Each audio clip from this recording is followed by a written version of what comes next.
एक बेवफा के जख्मों पे मरहम लगाने हम गए। अच्छा एक बेवफा के जख्मों पे मरहम लगाने हम गए। मरहम की कसम मरहम न मिला। मरहम की जगह मरहम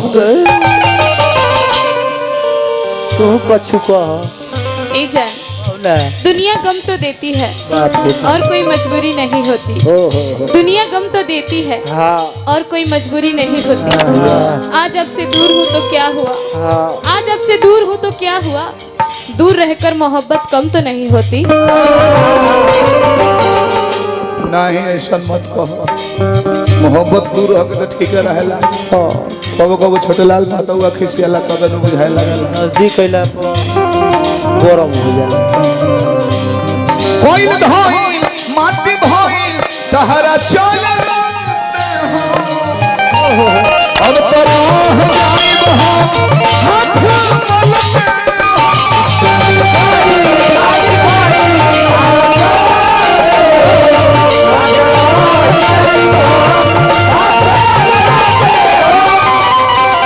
ये दिन आ गइल। आज लागे हमारे फोटो लगलू आज लागे हमारे फोटो लगलू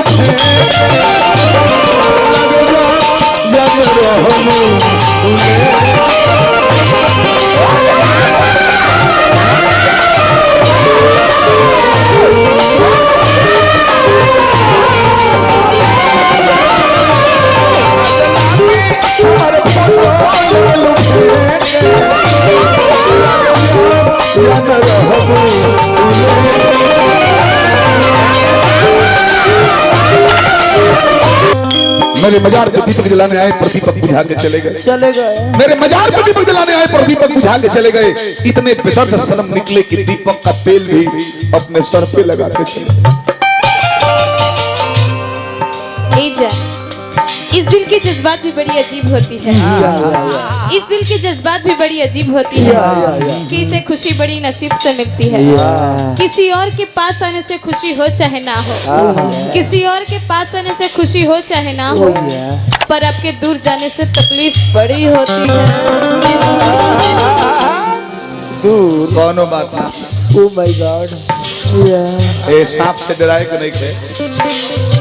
गेहूं सांप हो भाई अगर अगर पीछे खाए ली हलवा कर से डर कौन नहीं खाए पिसैला रही नहीं के कोई दांत हम हवा के नहीं तब पिस पड़े ऐसे पैसे जिंदगी से हमारा हाथ गोइलू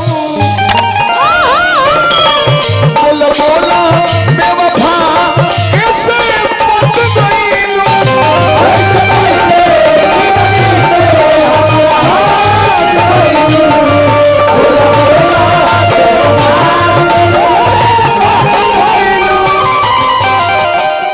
ऐसे पैसे जिंदगी से हमारा हाथ गोइलू बोलो बोलो बेवफा कैसे पट गइलू